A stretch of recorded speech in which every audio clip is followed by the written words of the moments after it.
have been counseled to go for a steep increase in passenger fare as there has been no increase in last 8 years.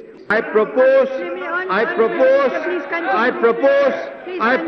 to rationalize the fares to cause minimal impact on common man and to keep the burden with tolerance limit. Ye rate kya kar rahe?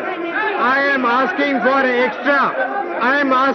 an extra only 2 paisa per kilometer of suburban and ordinary second class. I am asking for 2 paisa. పనికి మాలిన రాజకీయాలతో చెడ్డ చావొచ్చి పడింది. మార్కెట్లో 25 రూపాయలున్న బియ్యాన్ని రూపాయికే ఇచ్చేయాలంటారు. గోదాముల్లో ముక్కిపోతున్న బియ్యాన్ని సముద్రంలో పారేస్తాం తప్ప పేదోళ్లకు పంచమంటే వల్ల కాదు పొమ్మంటారు. బడ్జెట్ పేరు చెప్పి అలవిగాని వరాల్ని అడగని కోరికల్ని తీర్చేయాలంటారు. నిన్నటికి నిన్న రైలు ఛార్జీలను కిలోమీటర్కు 2 పైసలు పెంచితే కేంద్రాన్ని చెప్పు తీసుకుని కొట్టినంత పనిచేసింది ఈ మహారాణి. పేదోళ్లందరి తరఫున తానే వకాల్తా పుచ్చుకుని మాట్లాడేస్తున్న ఈవిడ గారు ఇప్పుడు కొత్తగా బ్లాక్మెయిలర్ అవతారం ఎత్తి నేను చెప్పింది వినకపోతే మీ గవర్నమెంట్నే పడేస్తానంటూ హుంకరిస్తోంది. నిజమే, ఆమెకున్న కెపాసిటీ అది. 20 లోపే ఉన్న ఆమె ఎంపీలు వల్ల కాదంటే సర్కార్ లగేజ్ సర్దేసుకోవాల్సిందే. అందుకే ఆమెకింత ధీమా. Never discuss about the budget with the minister because it is his prerogative and party has its own prerogative. So from that point of view, we never believe in the compromise theories and policies where the interest of the poorest of the poor people may be affected. ఆమె party నుంచి recommend చేసిన ఈ దినేష్ త్రివేదినే ఈ రైలు budget తయారు చేసి చదివింది. కానీ ఏవో చిన్న సైజులో రేట్లు పెంచితే కోపమొచ్చిన ఆయన బాసిని ఇదిగో పిచ్చిక మీద బ్రహ్మాస్త్రాన్ని సంధించేసింది. మామూలు తరగతి ప్రయాణానికి కిలోమీటర్కు 2 పైసలు టిక్కెట్ ధర పెంచితే ఆగ్రహోద్రురాలైన ఆమె ఏకంగా ప్రధానమంత్రికే బెదిరింపు లేఖ రాసిపారేసింది. అంతకు ముందు ఆమె ఈ రైల్వే శాఖ మంత్రిగా పనిచేసి వీలైనన్ని ప్రాజెక్టుల్ని తన సొంత రాష్ట్రానికి తరలించుకుపోయింది. అంతకుముందు ఇదిగో ఇప్పుడు ధరలు పెంచేశారంటూ రంకెలేస్తున్న ఈ గడ్డి తిన్న పహిల్వాన్ లాలూ ప్రసాద్ కూడా ఈ రైలు శాఖను వెలగబెట్టినోడే. ఈ మమతమ్మ, ఆ లాలు ఇద్దరూ 7 ఏళ్లుగా తాము పైసా ఛార్జీ పెంచలేదంటూ భుజాలు చరిచేసుకుంటున్నారు. ఈ లాలు సైతం కోట్ల రూపాయల ప్రాజెక్టుల్ని తన సొంత రాష్ట్రమైన బీహార్కు తరలించుకుపోయారు.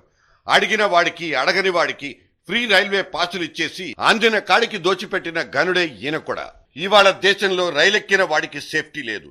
లెక్కకు మించినన్ని రైళ్లతో పట్టాలు ఖాళీగా లేవు. స్టేషన్లు మురికి కూపాలే, అడుగు పెట్టాలంటేనే పరమ రోతగా మారిపోయాయి. ఒక్క నిమిషం ఖాళీ లేకుండా కూత పెట్టుకుంటూనే నడుస్తున్న ఈ లెక్కకు మించిన రైళ్లు మరమ్మతులు లేకుండానే నడిచేస్తున్నాయి.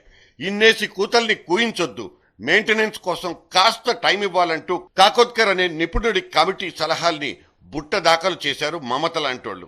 ఎంతసేపు తమ రాజకీయ ప్రయోజనాలే తప్ప రేట్ల లిస్టు వైపు చూడడమే పాపమనుకుంటారు ఈవిడ. ఇవాళ 100% పైనే మన కారిడార్లన్నీ కూతలతో నిండిపోతున్నాయి. దాదాపు మన ట్రంక్ రూట్లలో ఉన్న 20,000 కిలోమీటర్ల హై డెన్సిటీ నెట్వర్క్ ఘోరంగా దెబ్బతినిపోయింది.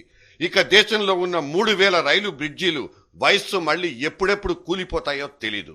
అంతెందుకు, పశ్చిమ బెంగాల్లోనే 2010లో ఒక ఘోరమైన రైలు ప్రమాదం జరిగి 60 మంది పైనే చనిపోతే అదేదో తన తప్పు కాదన్నట్లు ఈ మమతమ్మ మిన్నకుండిపోతారు.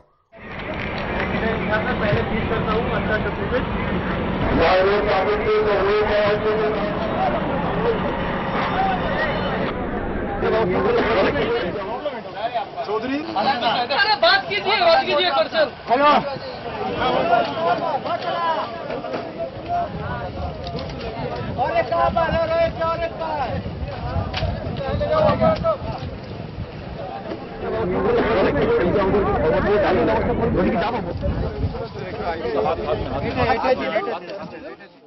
ఒకప్పుడు రైల్వే మంత్రి లాల్ బహదూర్ శాస్త్రి ఒక రైలు ప్రమాదం జరిగితే తన బాధ్యత వహించి వెంటనే రాజీనామా చేసిన దాఖలాలున్నాయి. ఇప్పుడు ప్రమాదాలు జరిగిపోతాయని పదే ముందస్తు హెచ్చరికలు వస్తున్నా వాటిని బేఖాతరు చేసి పని కాని చేసే నిర్లక్ష్యపు మనుషులు, మంత్రులు, ముఖ్యమంత్రులు మన చుట్టూ. ఒక రైలెక్కి అందులో భోజనం ఆర్డర్ ఇస్తే వాడిచ్చే ప్లేట్లో ఏ ఒక్క పదార్థం తినలేం. తినడం సంగతి అటుంచితే కనీసం చూడ్డానికి సైతం బాగుండవు. నీళ్లన్నం, నీళ్లచారు, కాలు కిందేసి తొక్కి లాగిన ముక్కలవ్వని పూరీలు, వాసనొచ్చే కూరలు.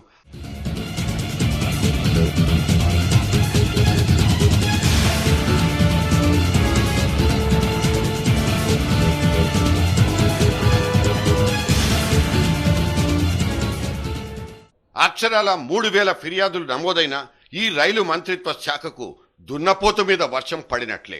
ఈ క్యాటరింగ్ వ్యవస్థను సమూలంగా ప్రక్షాళన చేసి మంచి శుచికరమైన శుభ్రమైన భోజనం పెట్టే కొత్త క్యాటరింగ్ వ్యవస్థకు రూపకల్పన చేస్తామంటూ బడ్జెట్లో స్పీచీలు దంచేసిన ప్రభుత్వం ఇంతవరకు ఆ వైపు కన్నెత్తు చూసిన పాపాన కూడా పోలేదు. సిగ్నలింగ్ వ్యవస్థ లోపాలు, స్టేషన్లో అరకొర సదుపాయాలతో ఇప్పటికే రైళ్లు ఆలస్యమవుతున్నాయి. శతాబ్ది లాంటి సూపర్ ఫాస్ట్ రైళ్లు కూడా 30 నుంచి 45 నిమిషాల ఆలస్యం చరామామూలైపోయింది. ఒకప్పుడు రైల్వే ఆదాయంలో గణనీయమైన పాత్ర పోషించిన గూడ్స్ రవాణాకు 65% వాటా ఉండేది. ఇప్పుడు సగం పైగా తగ్గి అది 30% పడిపోయింది. ఇవన్నీ కొన్ని దారుణాలు మాత్రమే.